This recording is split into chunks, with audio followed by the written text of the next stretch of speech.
Isang mapagpalayang araw po sa ating lahat, mga kaibigan. Ito po ang kawan ng demokrasya, kawan ni Carbonell, nagsasabing, Bismillahirrahmanirrahim. Assalamualaikum warahmatullahi wabarakatuh. Allahu Akbar. Mga kaibigan, nais ko ibahagi sa inyo ang aking po napanood na isang international video sa aking pong pagre-repaso hinggil po sa mga international events kasama na po nilang West Philippine Sea. Ito po ay napakasimple at wala po, para pong walang kapararakan o wala pong relasyon doon po sa mga topic na nangyayari po dito sa Pilipinas. Pero sa akin pong panonood, nakita kong ito ang sakit ng mga Pilipino. Ganito pong istorya, tanay ko. Itong professor na British, yung British po ay galing po yan po yung mga mamamayan ng Great Britain or England. Itong professor na British na ito, mga kaibigan, ay pumasok sa isang classroom. Meron mga 12 estudyante doon, panay babae. Tinignan niya yung isang babae at pinalabas niya. Ang sabi niya, binibigyan kita ng ilang sandali na lumisan dito sa aking classroom. Ayaw kita na umattend dito sa aking pagtuturo sa aking classroom. Nagumihanan yung babae na estudyante, dalaga. Ito po yung mga college students. Inulit ng professor. Tapos na ang ilang sandali, tumayo ka lang, please, at tumalikod at tumalis ka lang. Lisanin mo itong classroom ko. Sapagkat sa classroom na ito, ako lang ang nasusunod. Di umalis po yung babae, nagugumihan pa rin. Dinampot niya ang kanyang mga aklat, kanyang handbag, at lumayo. At dito na po nagsalita ang professor.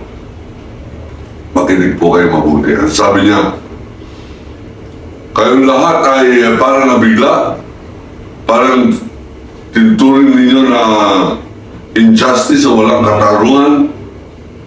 Sabi niya, totoo, hindi makatarungan na aking ginawa. Pero wala rin isa sa inyo ang komisyon, wala sa inyo nagsalita, nagtaas ng kamay para alamin kung bakit ko ginawa yan, kung bakit ang isang estudyante ay bigla na lamang may kasalanan at siya pinaalis. At yung nangyari sa kanya, napakalaking bagay sa kanya. Kaya wala kayong pakialam sapagkat hindi kayo ang aking pinaalis. Para bang sinasabi ninyong mabuti pa tayo, hindi tayo napaalis, hindi tayo napagdiskitahan. Ang sabi niya, yan din ang mangyayari sa inyo sapagkat hindi kayo natuto na magprotesta para sa inyong kapwa. Yan po ang lesson niyan. Sa iba pang pagpapaliwanag, bayan po ninyo, sabihin ko sa inyo na yan ang nangyayari po sa ating bansa. Wala tayong pakialam. At dagdag ng professor, yung nangyari sa kanya ay mangyayari o maaari mangyari sa bawat isa sa inyo. At pag wala ang nagprotesta, walang dumamay, walang humangal, walang humingi ng kapaliwanagan, that is your fate. Yan ang inyong tadhana, yan ang inyong mapapala. Para po bang walang ibig sabihin yung kanya pong episode na yan, yung sequel, yung pong bahagi ng kanyang paglalahad na yan. At hindi ko rin po agad-agad na pagtanto na huli. Pero bilang isang naging professor, parang nakikita ko na parang umabuso ng konti yung kanyang pagka-professor. Kawalan ng katarungan. Pero walang umangal, walang question. Yan ang nangyayari po sa ating lipunan, lalo tigit nung panahon ng isang demonyo ng pangalan ay Duterte. At ganyan din po ngayon ang nangyayari. Alam po ninyo, ito pong pamagat natin ay tungkol kay Kibuloy. Sapagkat siya po ang leader ng nakikita po natin napakaraming daan yata o libo na mga Pilipinong ugo. Ba't ko sinabi ugo? Sapagkat ultimong anak nila, pinapabayaan nila at hindi pinagtatanggol, hindi man lang ako nag-question. Paano magiging biktima ng angel of death ang aking anak na 13 anyos pa hindi magpapagalaw sa halimaw na itong si Kibuloy, mga kaibigan. Itong si Kibuloy, totoo po yung ating pamagat, ay isang manyakis, nagpagamit, nanggagamit, at siya po ay minsan meron po akong colleague sinabing, bakit sa dami-dami ng mga babae na ginagalaw nito? 365 females at least in 1 year. Baya, sabi nga ng isang vlogger ng pangalan ni Batang Maynila Toits, sabi niya, unli sex ito. Nag-research pa po tayo ng konti. At napakinggan po natin yung paglalahad ni Colonel Hansel Marantang, Davao Chief. Ang Davao Chief, ang Chief Police po ng Davao ay hindi si General Torre. Ang Chief of Police po ng Davao ay isang Colonel na ang pangalan po ay Colonel Hansel Marantang. Si General Torre ay Regional Director, Region 11. Ibig sabihin yan, hindi lamang Davao ang kanyang sakop. Under yan, si Police ng Davao City, Tagum City, Duque City, yan po ang General Santos City, at kung hindi po nagkakamali hanggang Maguindanao, yan po ang Region 11. Sabi ni Colonel Hansel Marantang, yung po Chief of Police ng Davao na hindi po natinag sa pagtiterrorize nila Sara Duterte, Paste Duterte, Pulong Duterte, ay matibay po siya ng nindigan ng buong support kay General Torre against Kibuloy. Doon po natin nakikita ang napakasamang impluensya ng isang ehekutibo na pareho po ni Digongong Duterte. Pagka meron pala nanindigan, abay hindi nila maisasakatuparan ang kanilang kabuhungan sa pagiging alkalde, pagiging dynasty ng Davao City. At dito, binunyag niya sa kanya isa sa mga interview, mga kaibigan, sapagkat meron po nagtanong, talaga po manyakis, gusto ni Kibuloy, araw-araw, bagong babae ang kanyang kasiping. At yung iba, 9 years old pa lamang, hinahanda na para pagdating ng 11 or 12 years old or 13 years old. Ito ay ginagawa niya ng parang aliping pagsilbi ng kanyang pagkahayop sa laman. Manyakis po sa sex, sa bulgar na salita, sa kalibugan, itong si Pastol Kibuloy. Mga kaibigan, saan ka nakita ng isang tatay, o isang kapitbahay, o isang miyembro ng kingdom ng mga demonyo nagkamali po, kingdom ng Kristo pala, kingdom of Jesus Christ, na pastol, manyakis, na para ikaw ay bahagian ng kanyang pagbibindisyon or blessing, kinakailangan mo ipagbili ang iyong mga ari-arian at ibigay sa kanya ang pinagbilhan. Hindi lamang po yan, materialis lamang yan. Ang masama, iaalay mo iyong anak sa kanya, na alam mo lalapastanganin, alam mo na ito'y gagawing alipin sa kama. Anong klaseng tatay? Talaga pong karapat-dapat na mangyari sa inyong anak yan. sapagkat hindi kayo umaangal. Hindi kayo, wala kayong pakialam. Eh, sabi nga nung isang British philosopher, eh, maaaring magkamali po ulit tayo sa pangalan, pero para pong i-attribute ko ito kay British philosopher Edmund Burke, na sabi niya, anyone who witnesses a crime being committed or a wrong being done and stays silent about it shares the gravity of the crime.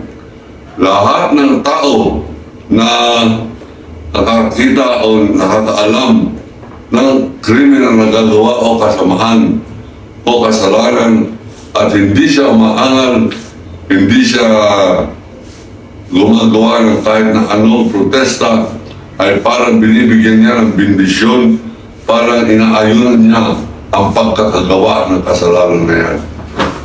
Ganyan po ang nangyayari sa mga Pilipino at natutuwa po tayo sapagkat ang ating pong congressman ngayon ay naninindigan, natuto na po silang manindigan sapagkat nakikialam na po ang kanilang mga constituents. Marami na po nagtitext sa kanila at sinasabing, tama, Congressman Abante, ang iyong ginawa. Tama ang iyong paninindigan. Mabuhay ka, Congresswoman Chairperson Kimbo. Mabuhay ka, Congressman Barbers. At marami na pong tumatayo at kahit na anong pagbubuska ni Sara Duterte, yung kanyang pagkawalang galang at pagka-insulto, hindi lamang sa Senado at kundi sa Kongreso rin. Abay, marami pong umaangal na congressman.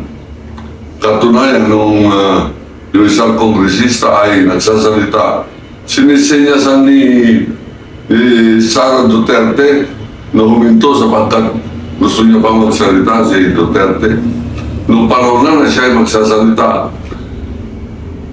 ang sasabihin pala niya lamang ay, hindi ako sasagot sa anumang katanungan, and I leave it to the wisdom, ang pagpapasya ng mga congressman tingil sa office ng budget ng office ng Vice President. Hayagan ito mga kaibigan na pag-alipusta, pagwawalang respeto, at nakita rin natin na meron pa rin mga congressman na para pong hayok din sa kapangyarihan. Babalikan po natin muna yung pagkahayok ni Kibuloy. Kaya pala yan po ay hayok na hayok at nagtataka po tayo bakit hindi nakakabuntis sa dami ng kanyang ginagamit ng mga babae, gabi-gabi, iba-iba. Ito lang pong masama pala ang pakay niyan bago po maghasik ng kaganyan sa bansa nito, lahat sa Davao, ay nagpakapon para hindi magkaanak. Ibig sabihin, alam po ninyo, sa kautusan ng buong may kapal, sagrado yung pakikipagtalik. Sa Muslim, bago ka makipagtalik sa babae, kinakailangan pakasalan mo. Kaya meron pong karapatan ng Muslim magpakasal hanggang apat lamang. Sapagkat hindi mo pwedeng halawin ang isang babae kahit na nobya mo pag hindi kayo kasal. Hindi kayo pwedeng magtalik kahit na asawa mo pag hindi kayo kasal. Ibig sabihin, siniseryoso ninyo sa mata ng batas at batas ng Diyos ang inyong pagtatalik at ito inaalay ninyo para magkaroon ng bunga ang inyong pagtatalik. Itong si Kibuloy, makikipagtalik hindi para respetuhin o sagraduhin, gawin sagrado ang kautusan ng Diyos, kundi upang ito'y lapastanganin at mga miyembro ay pumapayag na gumawa ng kawalan ng katarungan, kawalan ng paggalang sa mga miyembro, pagkahayok sa kanyang mga miyembro, itong si Kibuloy. At tayo pinalulungkot, naiinis. Gusto natin tagpasin itong kanyang mga abogado without any exception. Lahat ng abogado nagtatagol ng mga kriminal Bagamat tungkulin nila na ipagtanggol ang kanilang mga kliyente, dapat ang loyalty ng abogado ay tungkol sa supremacy of the law. Dapat sa paggalang ng kahit na kliyente nila sa batas. Hindi ang loyalty ay dyan sa kapulustugan ng mayaman nilang kliyente. Ilan po abogado nakikita natin ganyan? Yung isa, nung apelido, parang umpisa ay T. Dalawa na yan, T na yan. Yung isa ay papangalanan ko, si Torreon. Sapagkat hayagan na pinaglalaban niya ang kasinungalingan, kabuuan, pagkahayop, pagkahalimaw ng kanyang kliyente na si Kibuloy. At ito po ating dagdag. Kinakailangan po huwag titigil ang pulisya sa pagkakahuli at patapos mahuli si Kibuloy. Ipagpatuloy nila ang kanilang paghalughog. Kaya po nag-surrender si Kibuloy sapagkat yung susunod na kwarto, susunod na palapag, nandun po ang isang kwarto ng pera na nililimos sa kanya o nirigado sa kanya. Hindi lamang ng mga miyembro, kundi ng mga politiko na gustong kunin ang kanyang suporta. At hindi malayo na ultimo sila Duterte yung proceeds ng kanilang drug business, malaki ang ibinibigay kay Kibuloy at na kay Kibuloy ang ilan sa maraming baril ng mga Duterte. Sapagkat meron po siyang sariling metal armory dyan at ito po ay kinakailangan ipagpatuloy nila General Torre. Kailangan lamang nila ay search warrant. Sa search warrant, kailangan lamang nila ay merong isang miyembro, isang witness na magsasabing nakita niya ang mga baril sa building na yan at sila ay bibigyan ng search warrant sapagkat